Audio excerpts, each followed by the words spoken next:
আপনারা যদি মনে করে থাকেন এই চাপাতির রাজনীতি, এই অফিস্টিকের রাজনীতি, এই ছাত্রলীগীয় রাজনীতি আবার আপনারা ক্যাম্পাসে আবার আপনারা রিস্টোর করবেন, তাহলে ছাত্রলীগ গেছে যে পথে আপনারাও যাবেন সে পথে।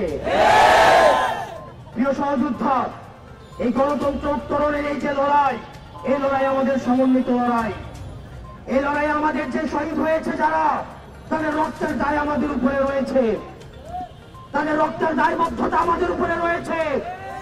তাদের রক্তের উপরে দাঁড়িয়ে আবার আমরা মাদার পার্টির এজেন্ডা বাস্তবায়নের রাজনীতি শিক্ষা প্রতিষ্ঠানগুলোতে রিস্টোর করতে পারি না।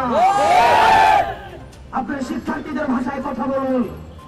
শিক্ষার্থীরা কি শুনতে চায়, তারা কি দেখতে চায়, শিক্ষা প্রতিষ্ঠানগুলোতে কেমন রাজনীতি করতে চায়, তারা কি চায়। আপনার শিক্ষার্থীদের জন্য যদি রাজনীতি করতে চান, তাহলে আপনাদের শিক্ষার্থীদের ভাষায় কথা বলতে হবে, তাদের মতের সাথে চলতে হবে, তাদের পথে চলতে হবে।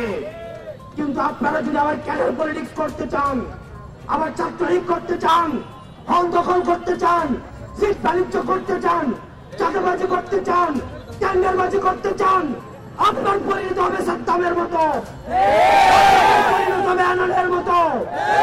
১৭ বছরে আপনাদের বিরুদ্ধে যে নির্যাতন হয়েছে, এই ফ্যাসিবাদী আওয়ামী লীগ আপনাদেরকে যেভাবে নির্যাতন নিপীড়ন করেছে, আপনারা মজলুম ছিলেন, আপনারা জালিম হয়েন না। আপনারা মজলুম ছিলেন, আপনারা জালিম হয়েন না। আপনারা মজলুম ছিলেন, মজলুম যখন জালিম হয়ে ওঠে তখন পৃথিবী বসবাসের অযোগ্য হয়ে যায়।